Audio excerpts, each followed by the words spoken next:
Thank you so much for that introduction. Thank you to everybody who worked tirelessly to put this event together. And thank you all for coming here and for having me. This is my first event in Minnesota. So I was just telling one of our great volunteers, I said, when Muhammad went into a new area, and by went in, I meant when he attacked a new area with his army, they called it futuhat. It literally in Arabic just means openings. And what it means is that they opened that area up to Islam. So I was telling him, this is the openings of Minnesota. So hopefully I'll be coming back again and again. If you could bear with me very quickly, I'm just going to do a little bit of a prayer in Arabic. And this is from the Psalms, it's from Psalms 91.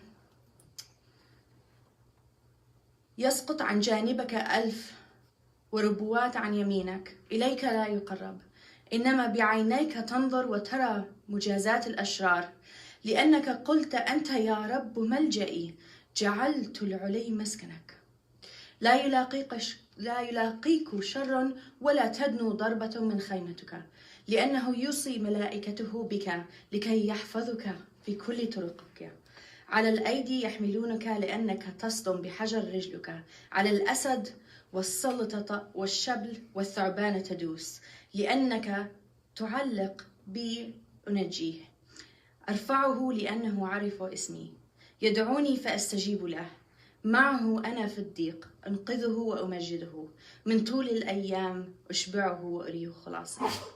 That's Psalms 91, 10 to 16. Y'all got that? All right. Just a little trigger warning. This following presentation has been approved for every American citizen. Please be advised that this presentation mentions Jesus and God. An allergic reaction may occur. All right. 2 Corinthians 6:14 says, "Do not be yoked together with unbelievers. For what do righteousness and wickedness have in common? Or what fellowship can light have with darkness?" I couldn't think of a better verse to start this because my story doesn't start with me. My story starts long before me. My story starts with the generation before me. It starts with my mother and the choices that she made in her life. My mother was born and raised Rum Orthodox. How many people know what Rum Orthodox is? One in the back? That's usually about it. Rum Orthodox is actually one of the oldest sects of the Christian church. It was started by St. Peter, and St. Paul himself visited, and he helped teach them as well. The reason you haven't heard of the Rum Orthodox is because they were nearly exterminated by the first invasion of the Holy Land by Muslims. Now, she met my father. She lived in the Middle East. My mother's actually from Bethlehem. Oh, little cool tidbit. Bethlehem in Arabic, does anybody know what it means? So in Arabic, it's Beit Lahem. Literally means house of the flesh. Pretty cool, huh? Yeah. So that's where my mom's from. My dad is from Hebron. My dad is a Muslim. And his family's actually originally Jewish. And the funny thing about the Middle East is that families are not quite as they are here. So for example, if your last name is Smith and you meet another Smith from, say, North Carolina, it's not likely that you're related. Well, in the Middle East, it's not that way. Your last name, it connects you to a whole clan of people. And well, with my last name, which is not Prudence, I use that for security reasons, my last name is very Jewish. And when I introduce myself to people, they say, "Oh, you're the Jews that were too cheap to pay the jizya, so you converted." Literally. 7 years old and people would say this to me. And it's because during the first invasion of the Holy Land, my father's family, as his father told me, my granddaddy, who was a very sweet man actually, he said, when they invaded the Holy Land, they were given a choice. You either become a Muslim, or you pay the jizya, which is the tax, or you die. Well, at first they resisted converting, but then they did. to try and save themselves. And in the beginning, it was being a Muslim on the outside and being a Jew on the inside in the home. And then generation after generation, it just got lost and they became Muslims. And this is the story of so many Middle Eastern people. When Islam came in, it wiped away their identities, their mother tongues. It wiped away their culture, even burned down libraries, even took down statues. Much of what happened in Iraq, if you watched it at all with ISIS, going into Mosul, burning down libraries, destroying priceless artifacts, wiping away cultures, that's been happening for 1,400 years. It's not a new story. So that's where I come from. Those are my parents. Of course, they have the forbidden love story. And I can't tell you at every event how many people come up to me, how many people email me or message me on Facebook. My niece, my daughter, my sister, my cousin. They're in love with a Muslim man. And we're losing our daughters. We're losing our daughters and nobody's talking about it. So this forbidden love story might sound very familiar to you because every time somebody talks to me, I'm literally getting goosebumps. Every time somebody talks to me, I'm like, I've lived that story. Same story. Tall, dark, and handsome. Swoops her off her feet. Is so masculine and so macho and so incredibly handsome and promises to show her the world and give her everything she's never had. Well, that's what happened to my mom. They eloped and got married in California. I was born free as an American citizen, blessed by God to be born American, in Ohio. And then my mom proceeded to have 3 more children here. By the time my mom was pregnant with my second sister, the story had changed.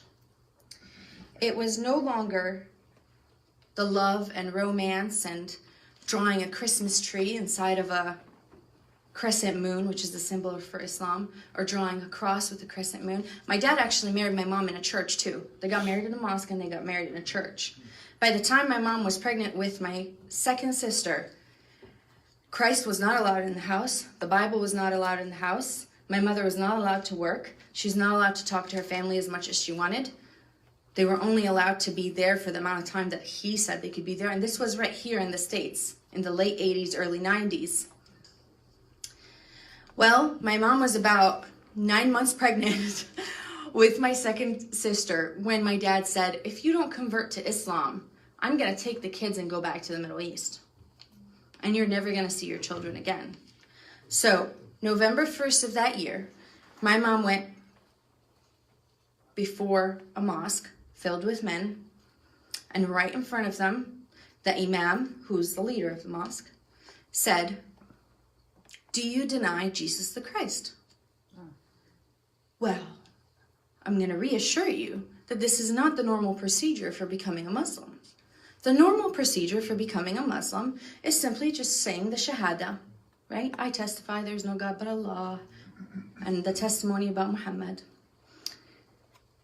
So my mother was shocked to be asked this question. And she said there was probably 300 men in that mosque. So he asked her again, do you deny Jesus the Christ? And she just started crying. And the third time, he banged on his table and said, do you deny Jesus the Christ? I can't hear you. And she said, yes. And I believe that was the moment that my story changed. I could have grown up to be a normal American child if my mom had known her rights, if she had known that there was help here for her to get, if there was a church that was available to help her. But she was desperate, and she trusted what he said. She believed him because she knew what he could do. Well, after that, my mom had a son here, who's my third sibling, and then my dad packed us up and took us to the Middle East anyways. We lived in Jordan for about 6 years. I was 6 years old when we moved to Jordan. Now, I want you to imagine a typical little 6-year-old American child. I love Cheerios and Fruit Loops and some candy and milk that came from a jug. Trust me, that's not something that's all over the world. I had to learn to love powdered milk, which was a privilege over there.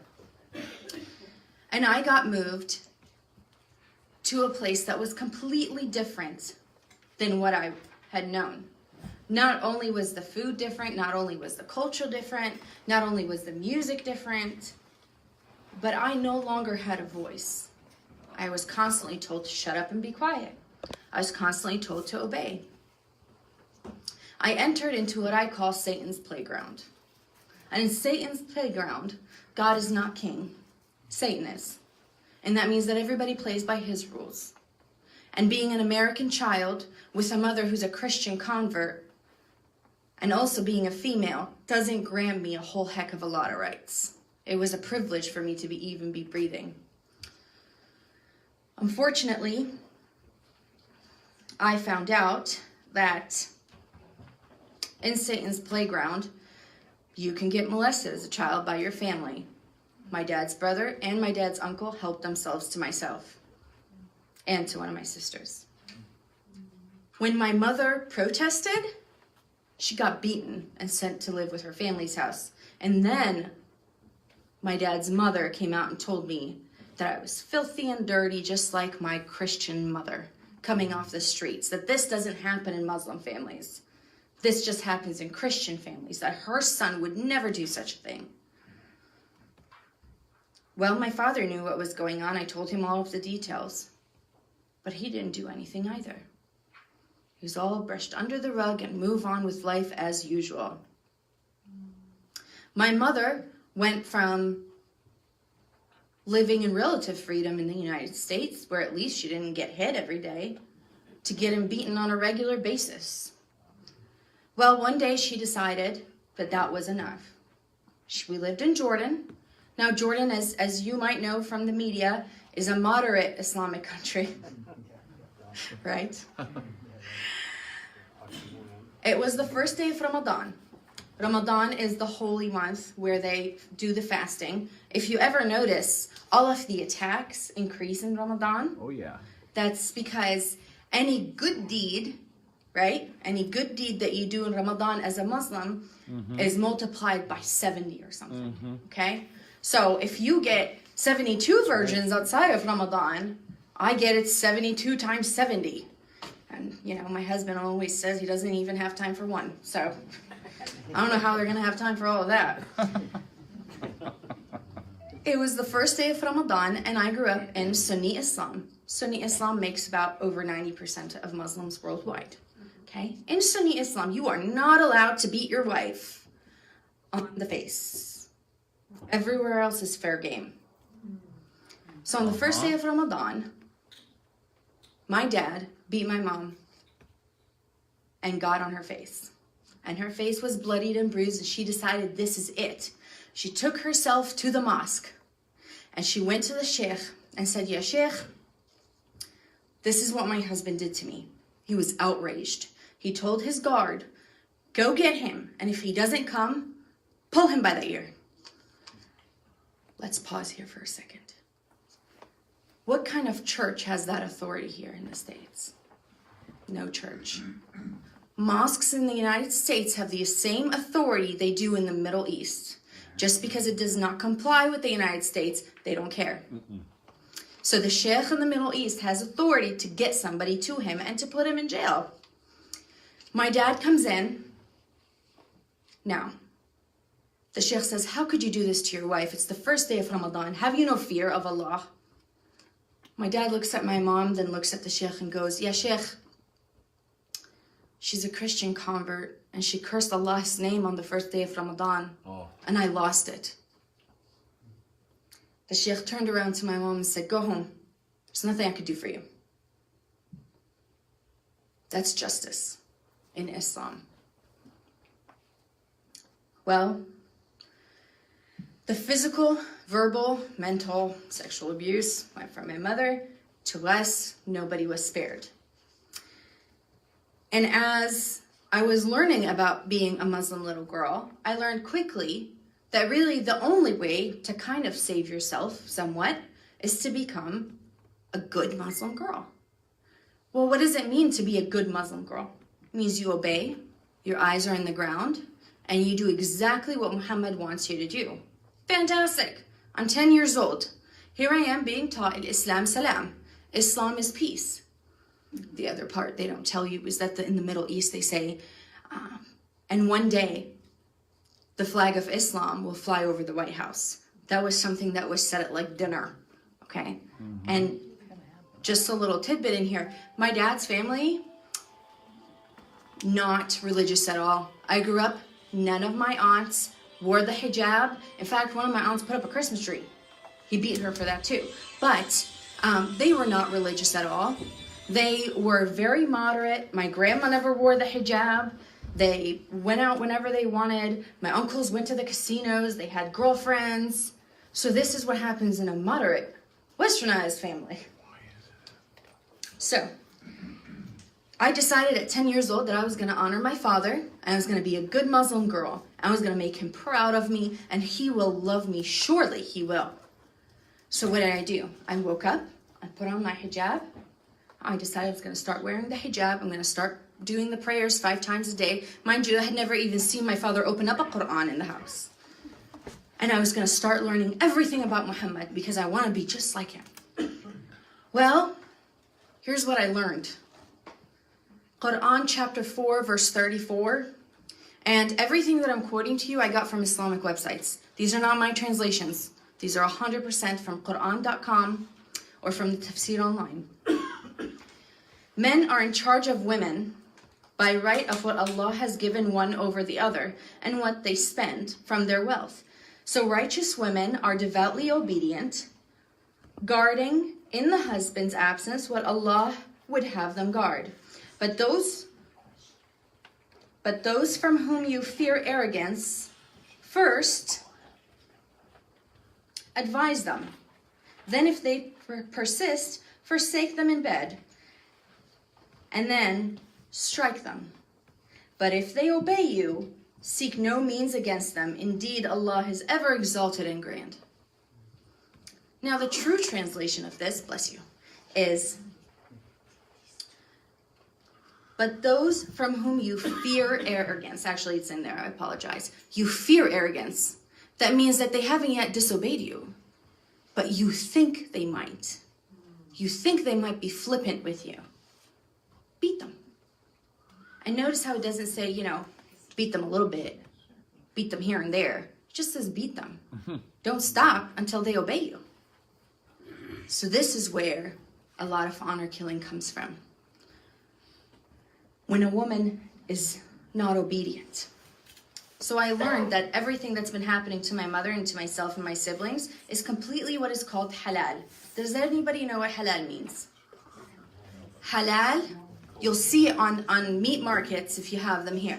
Halal means permitted. So it's not just for food, okay?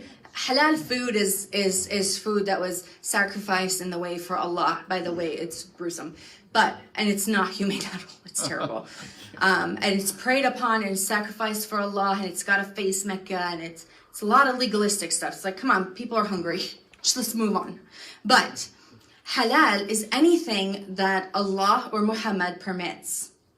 And then if Allah and Muhammad haven't discussed the matter and they haven't said anything about it, then it's the fuqaha, the kind of like the elders in Islam, okay? The big sheikhs and the big imams. Whatever they say becomes halal, okay? Bukhari, volume 7, book 72, number 715 says, when Allah's apostle came, Aisha said, I have not seen any women suffering as much as the believing women. Look, her skin is greener than her clothes. Let me tell you a little background story on this. It's a really big hadith. So in Islam, real quick, there is their holy trinity, the Quran, the hadith, and the seerah. The Quran, they believe, is the literal word of Allah, word for word from his mouth. Not divinely inspired, not from the Holy Spirit. This is what Allah told Muhammad. 2 is the hadith. This is everything that Muhammad said. Or Aisha, apparently is in it too. Aisha is the 6-year-old wife that he didn't consummate the marriage with till she was 9. That was his favorite wife. Okay, so this is a little background. Now, what happened here in that story is that This woman comes to Muhammad's house begging for help. Her husband had beat her till her skin was green. He'd obviously devastated her body. Aisha is infuriated about this. And obviously this is a norm. She says, I have not seen any women suffering as much as the believing women. Muhammad turns the woman around and sends her back to her husband. Now, why is this significant? It's because when Muslims want to come to any ruling, they have to obey the example of Muhammad. So if this, for example, happens again, an imam looks at a book, which he probably knows this by heart, but he'll look at a book and say, oh, what did Muhammad do? This is what I'm going to do. I'm going to read you a little script, and then I'll go back to what I learned. This is actually not my book. This is my mother's book. She wrote an autobiography, and it got published, to her amazement. And it's really a fantastic book. And in the book, she calls me Sarah. And it's because she wanted to name me Sarah. On page, let's see, I'm going to go to this page. All right. One day in 1997, this is page 244, I was sitting in shock in the passenger seat of our silver Volvo when a man tapped on my window, shaking me out of my stupor. Are you okay? Do you need any help? No, thank you. I'm okay. This isn't Jordan. I moved myself to the driver's seat and then saw that my blue jean dress was all bloodied. The blood must have dripped from my face because it felt damp. I thought my nose was bleeding. I felt a searing pain on my upper lip when I wiped it with my hand. My brain started racing to recall what had happened. That's when I heard a soft voice talking. I looked back and saw my 4-year-old son, Shadi, in the back seat. He was crumpled up in the fetal position with his arms hugging his knees, and he asked, "Are you going to die?" No, I'm okay, honey. I'm not going to die. Although my lip hurt when I talked, I tried my best to speak in a clear voice. It took me a few minutes to reach home. The garage door was wide open, which was unusual, and I saw that somebody's truck was not there. I pulled in and parked the car, making my way to the house with Shadi's hand in mine. The silence I experienced was unsettling, and I wanted to leave, but I saw no one around. I rushed to the washroom and soaked a washcloth to clean my face. When I glanced in the mirror, I wondered what Shadi's initial reaction was to seeing the blood covering my face, hair, and neck. I decided I should go to the hospital before I suffered too much blood loss. I was 9 weeks pregnant. I handed Shadi an ice cream bar from the freezer and took him with me to the hospital. This is a story that to so many people is just another battered woman, but that's my mother. And she still has a scar on her lip from that. She goes on in the book and tells you why my dad beat her that way and left her in the car unconscious when he knew full well that she was pregnant. But it is halal. The other thing I learned, Quran chapter 33, verse 59. O Prophet, tell your wives and your daughters and the women of the believers to bring down over themselves part of their garments. That is more suitable that they will be known and not abused. And ever is Allah forgiving and merciful. Have you guys had it in your schools yet? Where Muslims are giving out hijabs for little girls to wear? Mm-hmm. Yeah. Yep. There are these cutesy little posters that go around in memes on Facebook that show a nun and then show a woman wearing a hijab and go, what's the difference? We should accept everybody. When a nun wears her garb, it's for modesty. It's for her own faith. When a woman in Islam wears the hijab, let me repeat it for you. That is more suitable that they will be known and not abused. It is to make sure that Muslim men can differentiate her from non-Muslim women. Well, why? So that they don't get abused. So that means that non-Muslim women can get abused. It's halal. That is why the refugees that have invaded Europe think they have a green light to take whatever they want and whoever they want and do whatever they want to them. That's why Germany can't keep track of the rapes that are happening. Pick a country, any country, the UK, it's a disaster. They actually have grooming gangs. Muslim families that are going around grooming and targeting white little girls, and now they're targeting Sikh little girls. Mm-hmm. And if you haven't heard anything about grooming, that could be a good 5 hours we could sit here. But basically what they do, it's sex trafficking, only the girl goes home every day. And they scare her so much and they brainwash her so much that her parents have no idea what's going on. It's terrifying. It's halal. All right? Here.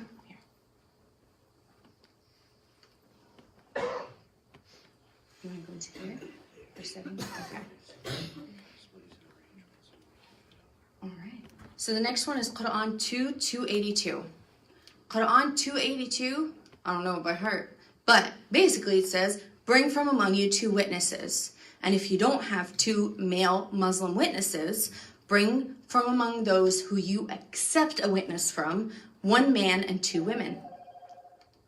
So the testimony of a Muslim woman is equal to half of the testimony of a Muslim man. So I try to give grace to my father as of recently. This is not the situation for many years. You know, if he had wanted to get justice for me, if I came out and I said in public that my uncle was abusing me and molesting me and raping me and I was no longer a virgin, and he were to say, no, she's lying, it wasn't me, then at 9, 10 years old, I would be tried as an adulteress because I have half the testimony of his. And the penalty for adultery is death. I get stoned, hung at best, or shot. That's what they call an honor killing. Sorry. Next, Quran chapter 2, verse 216. Fighting has been enjoined upon you while it is hateful to you, but perhaps you hate a thing and it is good for you, and perhaps you love a thing and it is bad for you, and Allah knows best and you do not know. Who's read the Quran in here? Ever notice how Allah is really full of himself? Yeah. He thinks he's super swell. And every time he says something, he says, and Allah is merciful and mighty. And Allah is good and you just don't know. Now, the actual translation for this is not fighting. The word is qatiluhum, which is not fighting. Qatiluhum comes from the word qatil, verb qatil, which means kill. It's fight them to the death. Kill them. That is a direct command from Allah to Muslims. There's my favorite little verse that Hollywood and everybody else likes to quote, and they say, Allah said in the Quran, to save one soul is like to save all of humanity. They don't mention that the beginning of that verse says, and it has been written to the children of Israel. It has been commanded on the children of Israel to save souls. But what has been commanded on the children of Islam is completely different.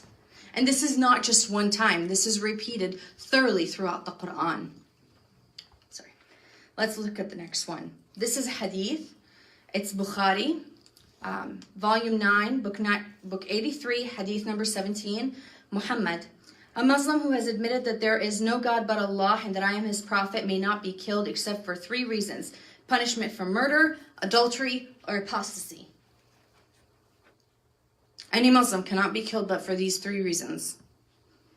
So here I was at 10 years old, finding out Islam is not peace, and that everything that's been happening to my mother, it's never going to stop. Whatever's happening to us, it's not going to stop. It's halal. Muhammad did it. His Allah is okay with it. And that my hijab that I'm wearing right now is basically to make sure that the other girls who are not wearing the hijab get raped like I did. Well, even at 10 years old, I physically got ill. My hair was falling out. I was getting night terrors.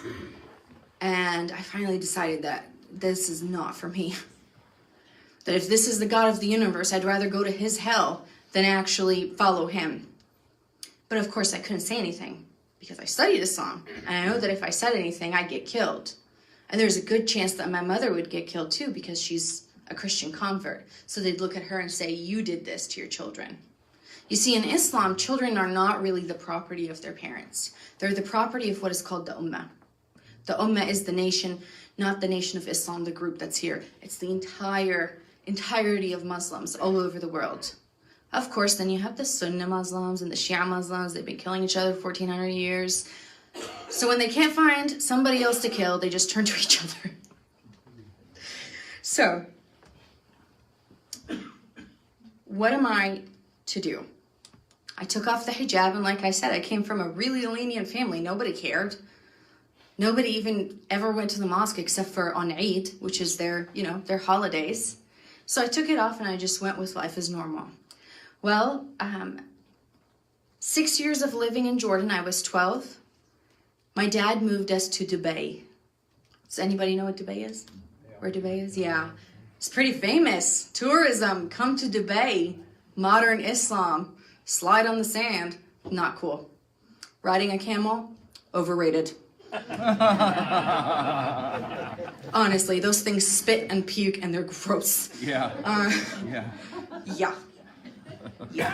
So here I am, 12 years old in Dubai, so happy. My uncle's in Jordan. I'm living my life unmolested, literally. And my dad actually puts me in an English school. Super cool. Love it. Westminster. That's what it was called. And I'm going around learning English and, we were learning English all along, but all of our curriculum was in English. And I started to study more about England and the Revolutionary War, only from their side of the story, which by the way is not pretty. So, yeah, the treacherous Americans kept dumping our tea in Boston Harbor. But, sorry, off on a tangent. So that was really nice, except there's a much darker side to Dubai than other people will tell you. In Dubai, if you're from India or Pakistan or anywhere where you're that kind of color, you're treated as a non-human being. They literally had them packed up in apartment buildings like little sardines. Okay? A local, literally once in front of us, got out of his car and pulled, the guy in front of him was Indian or Pakistani or something, pulled him out of the car, smacked him on the face, put him back in the car, and drove off. And nothing would have happened to him. Legally, the Indian, if he went and he, filed a complaint, he would get deported. There is so much racism that it is so foul to even breathe in Dubai. Once you're aware of what's going on. An Australian woman a couple of years in Dubai filed a police report saying she got raped. She went to jail for years. And her family was trying to get her out. It's very difficult to get her out. They did, eventually. She was mortified. She said, they told me this was the tourism hot place, that you could wear a bikini and do whatever you do. Oh, until they're unhappy with you. Back then, and the laws have changed since then, I believe, but back then, if you were not a local, if you're not an Emirati, somebody who's from there by blood, you cannot own property. Yeah, these are the same Muslims that come here and cry foul when somebody's eating bacon in front of them, okay? Yeah. They get super sensitive here. Okay, so this is Dubai. 9/11, I was 13 years old. We were sitting down eating dinner. All of a sudden we get a call from our cousins here in the States, and they say, turn on the TV, and they're screaming. We turn on the TV, and the towers are going down.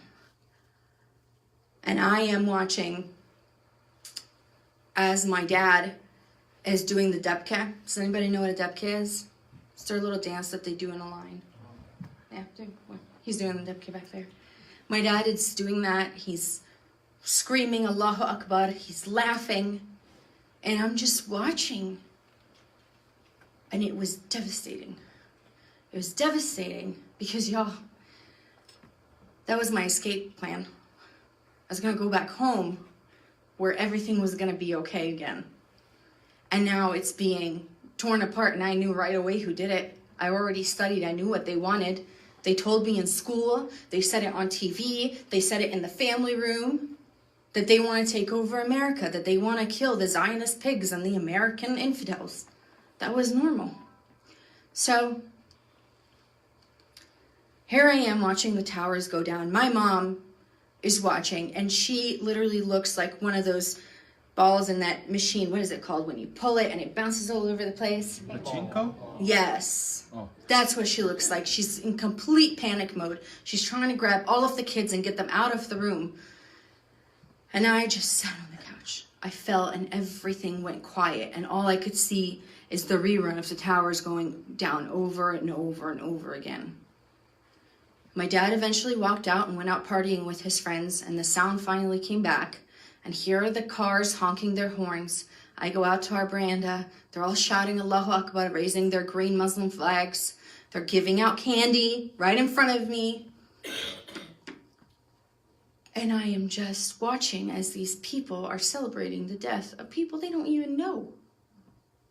And they want to be. That's the crazy thing. That's the crazy thing. They want to wear Nike, and they want to dress in jeans, and they want to eat our food. But they don't want us to live. Okay? It's diabolical. It's insane. I don't even think they understand it. Islam brought so many inventions to the world. When?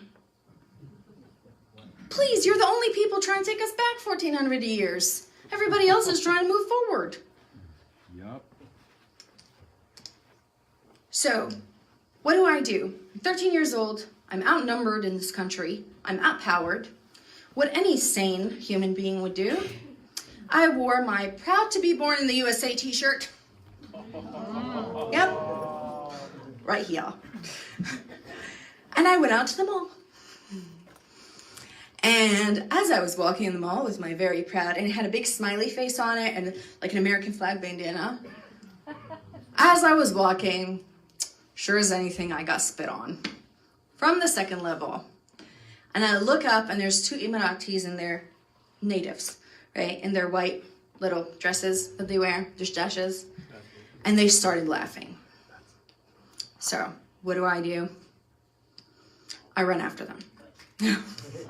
I went up those stairs so fast. And all I can hear in the background is my mom going, Farrah! Oh my God. And I heard some curse words, I'm not gonna lie. So, I ran after them. I went upstairs to find them.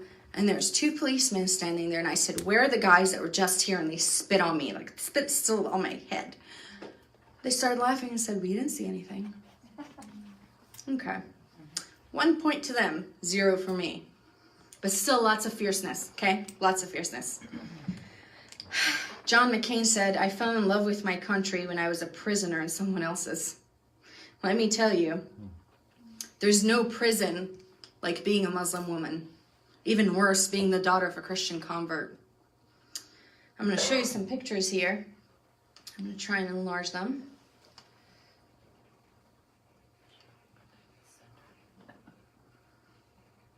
Okay. Can you see these?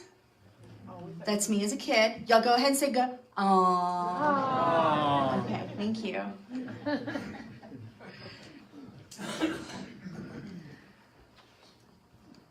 Okay. And now this is me wearing the hijab as a 15-year-old. So as you can see, I'm wearing colors. Okay, my family again was very lenient and very proud. So you'd ask, Farrah, why are you wearing the hijab again? Good question. Thank you for asking. Let me go into that for you. I was wearing the hijab again because after 9/11 happened, my dad decided he was going to bring my uncle to live with us in Dubai. Yeah. And at that time, I tried to commit suicide. I actually had to be taken to the hospital, and they put the thing up my nose, and I was out. I was gone. And I was in a coma. And I opened my eyes. This is what I remember. I remember opening my eyes and seeing white all around me, and it was all really fuzzy. And I was like, oh gosh, okay, it's over. I did it. It's done. Can't hear anything. Slowly, my vision started coming back to me. I realized it was the ceiling. And then my hearing started coming back. Lo and behold, my mother is sitting on my side. Let me tell you, you have not been cursed at till you've been cursed at in Arabic. It is something. Your entire ancestry goes down the drain. So here's my mom. Turns out my dad didn't want to come to the hospital. He was out partying. And even though the doctor said that I should not be taken out of the hospital, he said to take me out. Now, since I'm an American citizen prior to the Obama administration, the police were notified that an American citizen had tried to commit suicide. The cop came over to me and extended a privilege I can assure you is not extended to anybody else in the Middle East. He said, "You're an American citizen. We can take you home. We have to take you to the embassy if you ask us to take you. And you can go home." Yeah, very appealing, right? Very appealing. I really wanted to go home more than anything. But if I had gone home that day, my mother would most definitely have been killed. My sisters and my brother would have most definitely have turned into second-class citizens, maybe even slaves, because they're what they would call, and I apologize for my language, but really there's nothing else other than a whore sister left to America. So I said, no, I didn't try to commit suicide. I had a toothache and I just took too much. He goes, "I have your school records. You're an A+ student. You're actually working on advanced calculus. What do you mean you had a toothache?" I just smiled at him and said, "I'm not going." He said, "Okay, if anything changes, let me know." Well, something did change. I didn't let him know.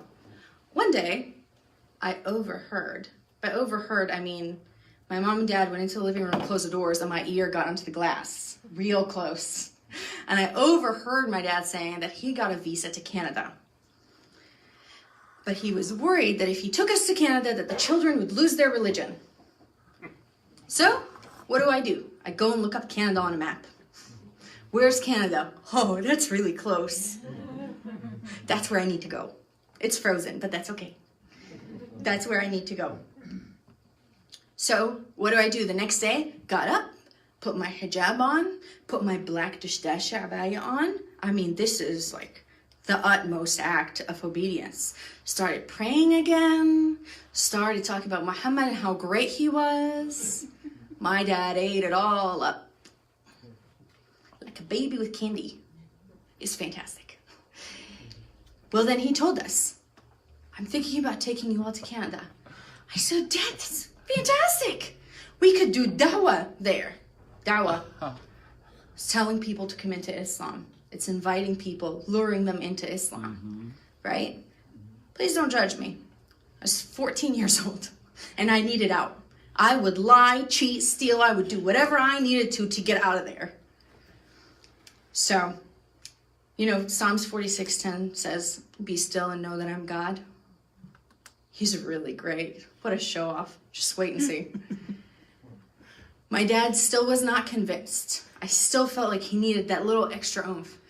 So I Googled Islamic schools in Canada. ISNA came up loud and clear. Islamic Society of North America. By the way, a terrorist organization.